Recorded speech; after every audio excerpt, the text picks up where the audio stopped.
Sir, आप लोग यहाँ पूरी रात डटे रहे। किस तरीके की अब आगे की आप लोगों की स्ट्रैटेजी है? अब क्या मांग है? देखिए, मणिपुर में जिस तरह की हिंसा हो रही है, ये कोई सामान्य बात नहीं है।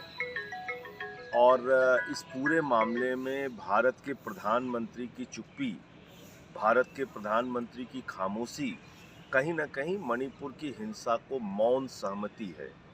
और मैं बार-बार इस बात को कह रहा हूँ कि मणिपुर की हिंसा सरकार द्वारा प्रायोजित हिंसा है, बीजेपी द्वारा प्रायोजित हिंसा है, और इसलिए ज़रूरी ये है कि सदन में आके देश के प्रधानमंत्री जवाब दें। और उनको पूरी दुनिया की सैर करने की फुर्सत है। चीता आएगा तो 3 दिन तक फ़ोटो खींची जाएगी। किसी क्रिकेटर की उंगली टूट जाए तो उस पे प्रधानमंत्री जी का ट्वीट और बयान आ जाता है। ब्राज़ील के फुटबॉलर को कुछ हो जाए तो उसको ट्वीट और बयान आ जाता है। बेटी बचाओ बेटी पढ़ाओ का नारा देते हैं प्रधानमंत्री जी। तो प्रधानमंत्री जी मणिपुर की बेटियों के लिए क्यों नहीं बोल रहे हैं? दरिंदगी और हैवानियत की पराकाष्ठा आप सोचिए कि कारगिल का एक योद्धा, एक रिटायर्ड सूबेदार, उसका ये बयान है कि मैंने कारगिल युद्ध में शामिल होकर भारत माता की तो रक्षा कर ली, देश की तो रक्षा कर ली, अपनी पत्नी की रक्षा नहीं कर पाया। क्या ये 140 करोड़ हिंदुस्तानियों के लिए शर्म की बात नहीं है? क्या ये भारत के प्रधानमंत्री के लिए शर्म की बात नहीं? क्या ये हमारे सेना के लिए शर्म की बात नहीं है कि सेना का एक जवान जिसने कारगिल युद्ध में हिस्सा लिया, भारत माता की रक्षा की, इस देश की रक्षा की, उसकी पत्नी को नंगा करके परेड कराई जा रही है? लेकिन बीजेपी का तो कहना है। इसलिए छोटे-छोटे बच्चों का कत्ल हो रहा है, बुजुर्गों का कत्ल हो रहा है, महिलाओं के साथ गैंग रेप हो रहा है, और प्रधानमंत्री बोलेंगे नहीं? हम तो बीज सिर्फ यही कह रहे हैं कि प्रधानमंत्री जी आके जवाब दें और वहाँ शांति की बहाली कैसे होगी इसको बताएं। केंद्रीय मंत्री का घर जला दिया गया, राज्य की महिला मंत्री का घर जला दिया गया। इससे भयावह स्थिति और क्या हो सकती है? कल गृह मंत्री ने लोकसभा के अंदर कहा कि पूरी तरीके से वो चर्चा करने के लिए तैयार हैं।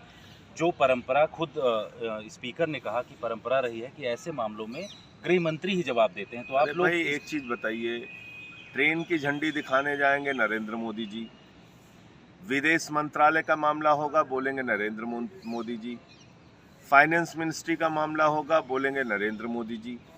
हर मंत्रालय तो अकेले वही चलाते हैं। आप मुझे बताइए ना। तो अब ये तर्क देना कि गृह मंत्री जवाब देंगे, ये कौन सी बात है? और मैं तो सिर्फ इतना पूछना चाहता हूँ, क्या हमारे प्रधानमंत्री के दिल में पीड़ा नहीं होती ऐसी घटनाओं से? क्या हमारे प्रधानमंत्री इन तमाम हिंसा की घटनाओं को देखकर उनके मन में कोई संवेदना नहीं जागती? क्या कारगिल के उस योद्धा, उस रिटायर्ड सूबेदार की पीड़ा और तकलीफ को प्रधानमंत्री शेयर नहीं करना चाहते? तो अब मैं तो आप सिर्फ लोग इतनी बात पूछ रहा हूँ। अब आप लोग का क्या है सर आगे आज किस तरीके से? ये धरना कंटिन्यू रहेगा और इसमें सभी दलों के लोग समय समय पर आएंगे, अपना समर्थन देंगे। और ये निलंबन जब तक वापस नहीं होगा। निलंबन जब वापस हो जाएगा तो सदन में जाएंगे, निलंबन वापस नहीं होगा तो यहाँ धरना देंगे।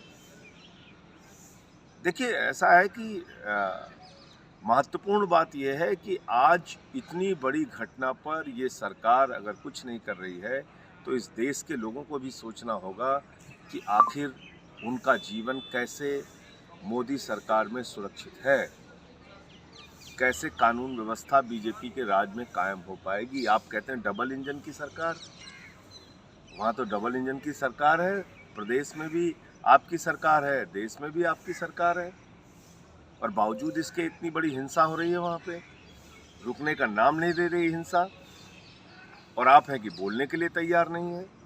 इन लोगों के अंदर जरा सी भी शर्म हो तो चुल्लू भर पानी में अपनी नाक रगड़ लेनी चाहिए। अभी भी अगर ये लोग पार्टी पॉलिटिक्स करने में जुटे हुए हैं तो क्या कहा जाए? भाई, वहाँ के केंद्रीय मंत्री का घर जलाया गया, वहाँ की महिला मंत्री का घर जलाया गया, वहाँ बीजेपी के विधायक को बुरी तरीके से मार के घायल कर दिया गया, महिलाओं को नंगा करके परेड कराया जा रहा है। मुख्यमंत्री खुद कह रहा है कि भाई ऐसी सैकड़ों घटनाएं यहाँ पे हुई हैं, छोटे छोटे बच्चों का कत्ल हो रहा है, घर जलाए जा रहे हैं, स्कूल जलाया जा रहा है। तो देश का अगर एक हिस्सा जल रहा है 90 दिन से, तो प्रधानमंत्री चुप कैसे रह सकते हैं?